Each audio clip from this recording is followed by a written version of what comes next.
Peace, family. It's Brother Deric, and I'm happy to be back. Let's get right into our topic for today. Today, we want to talk about black culture versus slave culture. And I don't have to get too deep into the history, but as you know, as a people, black people, we've been here in America for 461 years. And Malcolm said it best when he said we didn't come over on the Nina, we didn't come here on the Pinta, we didn't come on the Santa Maria, and we most definitely did not come on the Love Boat. We came in the holds of ships. Now, there have been many lies perpetuated about our African ancestry and our history. They try to tell our children that we had bones in our noses, that we were a subhuman species, that we were some Tarzan companions, and that we were swinging from trees in Africa. But the truth is, we didn't start swinging from trees until we came here to America. And of course, we had ropes around our necks. So when we came to this country, we had habits, we had folkways, we had mores, we had a way of life. And much of that was disturbed on the plantation. So now, coming out of 300 plus years of physical hard bondage, which represents the most notoriously heinous experience of any people on the planet Earth, we picked up lots of habits on the plantation that are still with us, and we mistaken those for black culture when in essence it's slave culture. Now, let's start with the foods that we eat. And this concept that's called soul food that we associate with black culture. As you know, coming from Africa and the Eastern countries where our people derived, we always ate the best of foods. We always grew our own food. We didn't go to supermarkets. There was most definitely no such thing as fast food, but we being a people of the earth were we had a great relationship with the earth, and we produced our own food. But when we became slaves in America, we were relegated to the lowest rung of the ladder of civilization in this country. And while the master ate, quote unquote, high off the hog, we or our ancestors were left to eat what was left over. This is where you get pig feet, pig knuckles, and pig ears, and all of the other things that we ate on the plantation. We now associate that with black culture.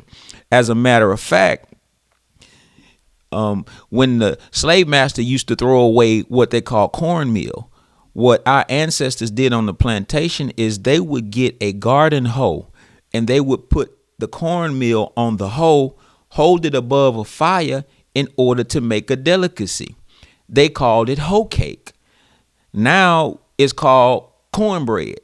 And it's something that we eat every week, a lot of us, but it's really not good on the digestive system. So what is called soul food, really most of it consists of what was our slave diet.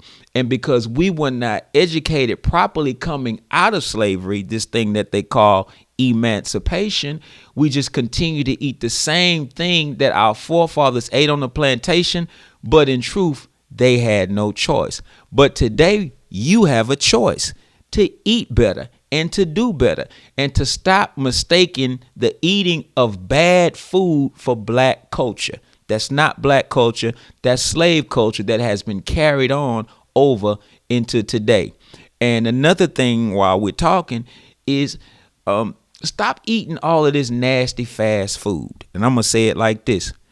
Drive-throughs kill more people than drive-bys every day. That's all I'm going to say on the food issue. Now I want to talk about this thing called child abuse. Child abuse. And there is a difference between disciplining your child and abusing your child.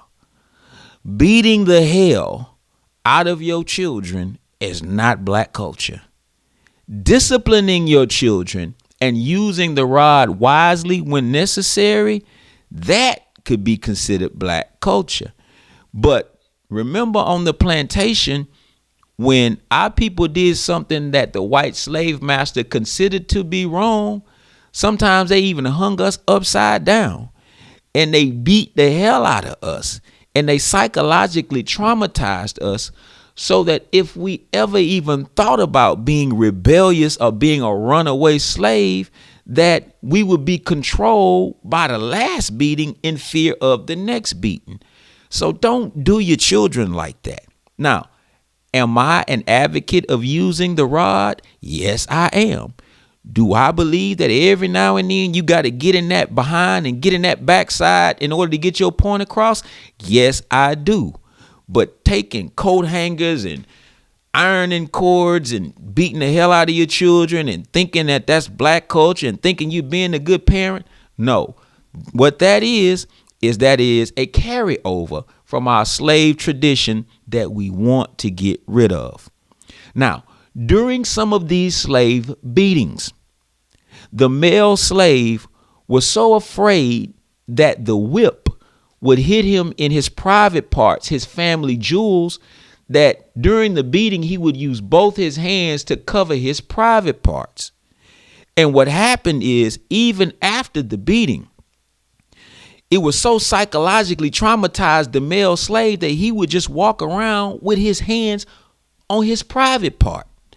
And that was also a way of letting the white slave master know, listen, I don't want you to be intimidated by the size of my anatomy, so I'll walk around with my hand on my crouch. So you ride around the hood today, here we are hundreds of years later, and you still seeing brothers walking around with their hands on their private parts. Where did that come from? That is not black culture. That is slave culture, carried over from generation to generation, something that we need to get rid of. Also, the concept of family reunions, which I think is good to have a family reunion. But ask yourself the question, if there's unity amongst the family year round, what is the need for a family reunion? Do white people generally have family reunions? I really don't know. That's just a question that I'm asking.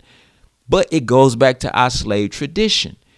During that tradition, when a child slave was sold off to another plantation, then all of the members of the family would come together, and it was almost like a funeral. They just called them gatherings. And it was like a funeral because they knew that when that child was sold from one plantation to the next, they would never see that child again. Just as when a child dies, that parent knows he'll never see the child again. So it was like a funeral where everybody came together to comfort the parents of the child and let them know, hey, it's going to be all right. And out of that tradition grew this thing called family reunions. Now, I'm not trying to tell people that they need to cancel their family reunions. But what I am saying is we have to look deeper into why it is that we do what we do and stop mistaking slave culture for black culture. That's all I'm saying.